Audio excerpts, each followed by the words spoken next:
What song took the most takes? There was a song called "The Side You Never Get to See," and it was because our drummer Graham, or the drummer that we record with, Graham Hopkins, he recently suffered from a disease of the brain. I'm trying to encephalitis. And what happens is that your brain swells and you basically experience. He collapsed, and he was very lucky that he managed to survive. But for in the studio we'd be playing a song, and every so often he'd just stop playing, and he would have these moments of forgetting where he was, and it was kind of heavy, because we'd all be sitting there playing and he'd just be like, in the middle of a song, he'd kind of like, lads, and he'd go lie down and he'd go sleep for an hour or two, and he'd wake up again, and it was this very strange situation. But he's a great player, but just have these moments.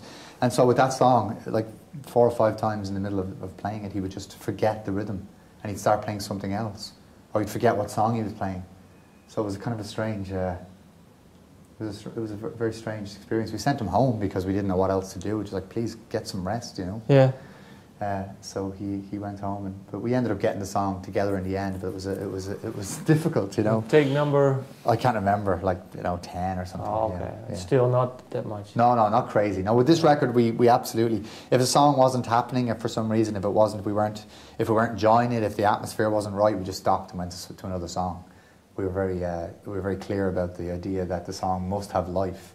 There's nothing worse. Nothing sounds more dead than a tired band, you know, who are hungry, and you know, it just doesn't work. So with this record, it was so different to ever before, because this time was all about everybody get yourselves into a good place, have a good breakfast, everybody feeling good, are we all okay, did we rest, and then we go in and we play for 4 or 5 hours, 6 hours, and then we stop, and then we can.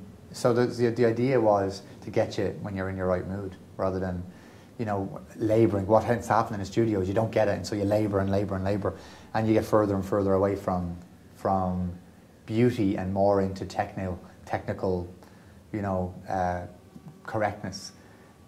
Again, something that happened to me on this record, which I'm very happy about, is that I for the first time in my life, I've been able to do the Van Morrison thing, where I was able to send the band to the studio before, so they all set everything up, spend all the time in the studio, so I could just come in, sit down at a microphone, play my songs, and get out. But did they know the songs?